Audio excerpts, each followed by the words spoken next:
പ്രതിഷേധങ്ങൾക്കിടെ കാലടി സംസ്കൃത സർവകലാശാലയിലെ ശ്രീശങ്കര ജയന്തി ആഘോഷങ്ങൾ ഉദ്ഘാടനം ചെയ്ത ഗവർണർ രാജേന്ദ്ര വിശ്വനാഥ് അർലേക്കർ എല്ലാ കാര്യങ്ങൾക്കും പ്രതിഷേധിക്കുന്നത് നമ്മുടെ സംസ്കാരമല്ലെന്നും ചർച്ചകളും സംവാദങ്ങളും വേണമെന്നും ഗവർണർ പറഞ്ഞു. ഗവർണർ മടങ്ങിയതിനു ശേഷം SFI ABVP പ്രവർത്തകർ നേർക്കുനേർ മുദ്രാവാക്യം വിളിച്ചത് സംഘർഷാവസ്ഥ സൃഷ്ടിച്ചു.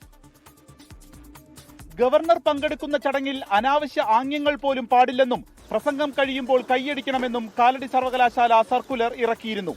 പിന്നീട് പിൻവലിച്ചു. കൂടാതെ പരിപാടിയിൽ പങ്കെടുക്കാത്ത വിദ്യാർത്ഥികൾ പ്രത്യാഘാതം നേരിടേണ്ടി വരുമെന്ന അധ്യാപകന്റെ ഓഡിയോയും പുറത്തുവന്നു. ഇതാണ് SFI പ്രതിഷേധത്തിന് കാരണം. രാവിലെ സർവകലാശാലയിൽ ഗവർണർ എത്തിയതോടെ ഗവർണർ രാജാവല്ലെന്നെഴുതിയ പ്ലക്കാർഡുമായി SFI പ്രവർത്തകരുടെ പ്രതിഷേധം. ഉദ്ഘാടന പ്രസംഗത്തിൽ പ്രതിഷേധങ്ങൾക്കെതിരെ ഗവർണർ സംസാരിച്ചു. സിന്ദാബാദ് മൂർദാബാദ് വിളികളല്ല വേണ്ടതെന്നും സംവാദങ്ങൾ വേണമെന്ന ആശയമാണ് ശങ്കരാചാര്യർ മുന്നോട്ട് വെച്ചതെന്നും അദ്ദേഹം പറഞ്ഞു.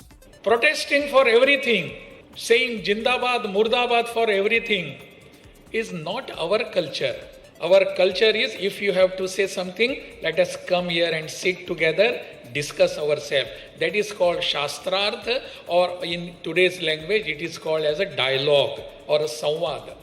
ഗവർണർ മടങ്ങിയ ശേഷം SFI പ്രവർത്തകരും ABVP പ്രവർത്തകരും നേർക്കുനേർ മുദ്രാവാക്യം വിളിച്ചത് സംഘർഷാവസ്ഥ സൃഷ്ടിച്ചു.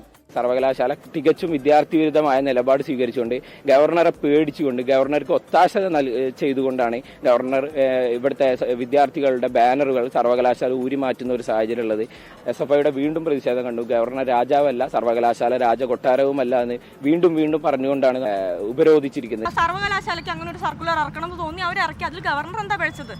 ഗവർണറിന്റെ അറിവോട് കൂടിയോ ഗവർണറിന്റെ സൈനോട് കൂടിയോ ഉള്ളതല്ല RSSകാർക്ക് ഇതല്ല പണി. SFI വെക്കുന്ന ബാനർ കീറലല്ല RSSകാർക്ക് പണി.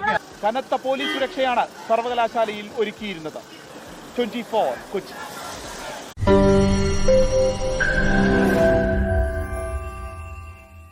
ലോകത്തെവിടെയായാലും ഏത് സമയത്തും 24 വാർത്തകളും ഓഗ്മെന്റഡ് റിയാലിറ്റി പാക്കേജുകളും എക്സ്പ്ലെയിനറുകളും വിശദമായി കാണാൻ ഞങ്ങളുടെ YouTube ചാനൽ നിങ്ങൾക്ക് സബ്സ്ക്രൈബ് ചെയ്യാം.